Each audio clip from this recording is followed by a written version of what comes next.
Hello, welcome to Sali kitchen. ഇപ്പോൾ ഓണമൊക്കെ അടുത്തതുകൊണ്ട് നമുക്കിന്ന് വെറൈറ്റി ആയിട്ടുള്ള സിമ്പിളായിട്ടുള്ള ഒരു പായസത്തിൻ്റെ റെസിപ്പി നോക്കാം. അരിപ്പൊടി വെച്ചിട്ടുള്ള പായസമാണ്. ഒരു സീക്രട്ടായിട്ടുള്ളൊരു ഇൻഗ്രീഡിയൻറ്റും കൂടി ചേർത്തിട്ടുണ്ട്. അത് സീക്രട്ടൊന്നുമല്ല, തമ്പനയിൽ അത് പൊളിഞ്ഞിട്ടുണ്ട്. നല്ല ടേസ്റ്റിയാണ്. നമ്മുടെ വീട്ടിലെ കുട്ടികൾക്കൊക്കെ നല്ല ഇഷ്ടപ്പെടും. എല്ലാവർക്കും ഇഷ്ടപ്പെടുന്ന രീതിയിലുള്ള ഒരു പായസമാണ് ഇന്ന് ഉണ്ടാക്കിയെടുക്കുന്നത്. അപ്പോൾ എങ്ങനെയാണ് ഇത് ഉണ്ടാക്കിയെടുക്കാൻ നോക്കാം. ആരെങ്കിലും ആദ്യമായിട്ട് ഈ ചാനൽ കാണുന്നുണ്ടെങ്കിൽ, കണ്ടിട്ട് സബ്സ്ക്രൈബ് ചെയ്തിട്ടില്ല എന്നുണ്ടെങ്കിൽ ഈ ഒരു റെഡ് ബട്ടൺ പ്രസ് ചെയ്ത് കഴിഞ്ഞാൽ നിങ്ങൾക്ക് സബ്സ്ക്രൈബ് ചെയ്യാം. സബ്സ്ക്രൈബ് ചെയ്ത് കഴിഞ്ഞിട്ട് ഇതുപോലൊരു ബെല്ലൈക്കൺ വരും. അതൊന്ന് ക്ലിക്ക് ചെയ്തിട്ട് ഓൾ എന്നുള്ള ഓപ്ഷൻ സെലക്ട് ചെയ്യണം, നോട്ടിഫിക്കേഷൻ കിട്ടാൻ വേണ്ടിയിട്ട്.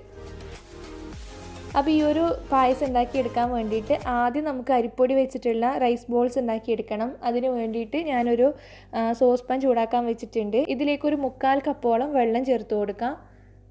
1 ടീസ്പൂണോളം നെയ്യ് ചേർത്ത് കൊടുക്കുന്നുണ്ട്.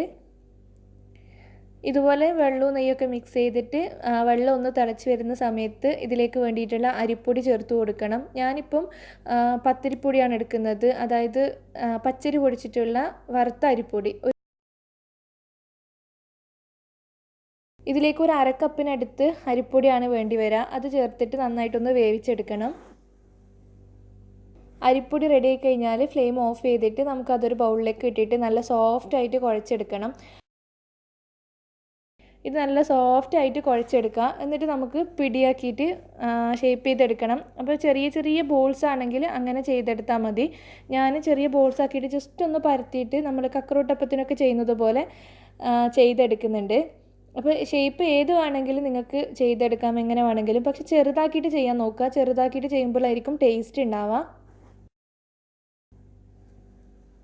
കയ്യിൽ കുറച്ച് നെയ്യ് തടവിയിട്ട് വേണം ഷേപ്പ് ചെയ്തെടുക്കാൻ വേണ്ടിയിട്ട്. ഇതെല്ലാം ഞാൻ ഇതുപോലെ ഷേപ്പ് ചെയ്തെടുത്തിട്ടുണ്ട്. നല്ല വലുതാക്കരുത്, മാക്സിമം ചെറുതാക്കിയിട്ട് ചെയ്യാം.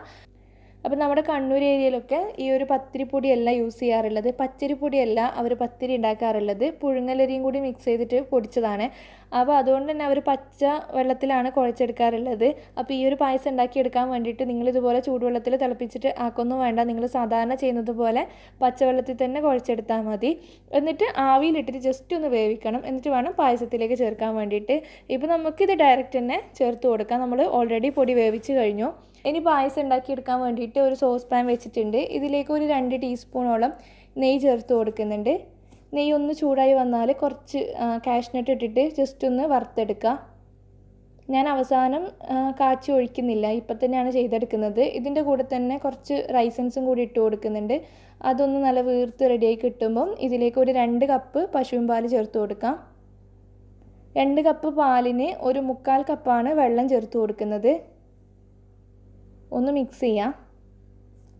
ഇതിലേക്ക് ആവശ്യമുള്ള പഞ്ചസാര ചേർത്ത് കൊടുക്കണം. ഞാനൊരു 1/3 കപ്പ് പഞ്ചസാരയാണ് ചേർക്കുന്നത്. ഇതിന് പകരം ശർക്കര പൊടിച്ചിട്ട് ചേർത്താലും മതി കേട്ടോ. എന്നിട്ടൊന്ന് മിക്സ് ചെയ്തെടുത്തതിന് ശേഷം ഒരു 3 ഏലക്ക ചേർത്ത് കൊടുക്കുന്നുണ്ട്, നല്ല ഫ്ലേവർ കിട്ടാൻ വേണ്ടിയിട്ട്. ഒന്ന് മിക്സ് ചെയ്ത് യോജിപ്പിച്ചെടുത്തിട്ട് നമുക്ക് ഈ പാല് ഒന്ന് തിളപ്പിച്ചെടുക്കണം. പാലിതാ ഇതുപോലെ തിളച്ച് വരുമ്പം ലോ ഫ്ലെയിമിലേക്ക് മാറ്റി കൊടുക്കുക. എന്നിട്ട് നമ്മൾ നേരത്തെ റെഡിയാക്കി വെച്ച റൈസ് ബോൾസ് ഇട്ട് കൊടുക്കുക. റൈസ് ബോൾസ് ചേർത്ത് കൊടുത്തിട്ട് അധികം ഇളക്കി കൊടുക്കണ്ട, ജസ്റ്റ് ഒന്ന് ഇളക്കി കൊടുത്തതിന് ശേഷം നമുക്ക് അടച്ച് വെച്ചിട്ട് ഒരു മീഡിയം ടു ലോയിൽ വെക്കുക. എന്നിട്ടൊരു 10 മിനിറ്റ് നമുക്ക് കുക്ക് ചെയ്തെടുക്കണം. 10 മിനിറ്റ് കഴിഞ്ഞാൽ നമ്മുടെ റൈസ് ബോൾസൊക്കെ നല്ല വീർത്ത് നല്ല സോഫ്റ്റ് ആയിട്ടുണ്ടാവും. അതിൻ്റെ ഉള്ളിൽ പഞ്ചസാരയൊക്കെ കയറിയിട്ട് നല്ല സോഫ്റ്റ് ആയിട്ടുണ്ടാവും. നോക്കുമ്പോൾ തന്നെ നിങ്ങൾക്ക് മനസ്സിലാവും. വേണമെങ്കിൽ ഒന്ന് കഴിച്ച് നോക്കിക്കോളൂ. പച്ചമാവൊന്നും ചേർക്കൂല, നല്ല വെന്തിട്ടുണ്ടാവും.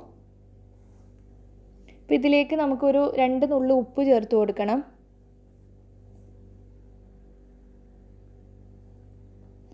പിന്നെ അവസാനം ഇതിലേക്ക് ഞാൻ പറഞ്ഞ സീക്രട്ട് ആയിട്ടുള്ള ഇൻഗ്രീഡിയൻ്റ് ആണ് ചേർത്ത് കൊടുക്കുന്നത്. എല്ലാവർക്കും ഇഷ്ടപ്പെടും ഇത് ചേർക്കുമ്പം. ഇത് ഒരു 3 കഷ്ണം ചോക്ലേറ്റ് ആണ് ചേർത്ത് കൊടുക്കുന്നത്. ഞാനിപ്പം ചേർക്കുന്ന ചോക്ലേറ്റ് നമ്മുടെ കേക്കിനൊക്കെ എടുക്കുന്ന കോമ്പൗണ്ട് ചോക്ലേറ്റ് ആണ്. ഏത് ചോക്ലേറ്റ് വേണമെങ്കിലും നിങ്ങൾക്ക് ചേർക്കാം. ഇനി കൊക്കോ പൗഡർ മിക്സ് ചെയ്തിട്ട് ഒഴിക്കുകയാണെങ്കിൽ അങ്ങനെ ഒഴിച്ചാലും മതി. അവസാനം ചേർത്ത് കൊടുക്കണം എന്നേ ഉള്ളൂ. എന്നിട്ട് നമുക്കൊന്ന് മിക്സ് ചെയ്തെടുക്കാം. ഈ ഒരു ചൂട് കൊണ്ട് നല്ല മിക്സായിട്ട് അതിൻ്റെ ആ കളറൊക്കെ കിട്ടിക്കോളും. അവസാനമാണ് നമ്മൾ ചോക്ലേറ്റ് ചേർത്ത് കൊടുത്തിട്ടുള്ളത്. എന്നിട്ട് ജസ്റ്റ് ഇങ്ങനെ ഒന്ന് അലിഞ്ഞ് വരുന്ന സമയത്ത് ഫ്ലെയിം ഓഫ് ചെയ്തിട്ട് മിക്സ് ചെയ്തെടുത്താലും മതി.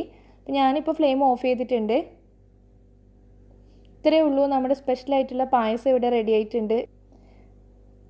അപ്പോൾ ഇതേ മെത്തേഡിലൊരു വെറൈറ്റിക്ക് വേണ്ടിയിട്ട് നമുക്ക് സേമിയം ചെയ്തെടുക്കാം. നല്ല ടേസ്റ്റാണ്. ഞാൻ ആ വീഡിയോ പണ്ട് അപ്ലോഡ് ചെയ്തിട്ടുണ്ടേനു. പക്ഷേ ആ വീഡിയോ ഇപ്പോൾ ഇല്ലാന്ന് തോന്നുന്നു, ക്ലാരിറ്റി കുറഞ്ഞിട്ട് ഞാൻ ഡിലീറ്റ് ചെയ്തിട്ടുണ്ട്. ചോക്ലേറ്റും കൂടി ചേർക്കുന്നതുകൊണ്ട് നല്ല ഒരു മധുരവും ഉണ്ടാവും, പിന്നെ അതുപോലെ തന്നെ നല്ല തിക്കായിട്ടുണ്ടാവും പായസം. ഒന്ന് തണുത്തിട്ട് ഈ ചൂടൊന്ന് ആറിക്കഴിഞ്ഞിട്ട് കാണിക്കാം. ചൂടാറിക്കഴിഞ്ഞാൽ കറക്റ്റ് നമുക്ക് പായസത്തിന് വേണ്ട ആ ഒരു തിക്നെസ് തന്നെ ഉണ്ടാവും. ഇപ്പം നമ്മുടെ പായസം ഇത്രയേ ഉള്ളൂ. നല്ല സിമ്പിളായിട്ട് ചെയ്തെടുക്കാം, നല്ല ടേസ്റ്റുമാണ്. അപ്പോൾ നമുക്ക് സെർവ് ചെയ്യാം. ഞാൻ സെർവ് ചെയ്യുന്ന സമയത്ത് കുറച്ച് ടൂട്ടി ഫ്രൂട്ടിയും കൂടി ഇട്ട് കൊടുക്കുന്നുണ്ട് ഒരു ഭംഗിക്ക് വേണ്ടിയിട്ട്. അപ്പോൾ എന്തായാലും നിങ്ങൾക്ക് ഇഷ്ടപ്പെടും, ട്രൈ ചെയ്ത് നോക്കുക, എന്നിട്ട് ഫീഡ്ബാക്ക് അറിയിക്കുക. വീഡിയോ നിങ്ങൾക്ക് ഇഷ്ടപ്പെടുകയാണെങ്കിൽ ലൈക്ക് ചെയ്യാനും ഷെയർ ചെയ്യാനും മറക്കരുത്. Thank you.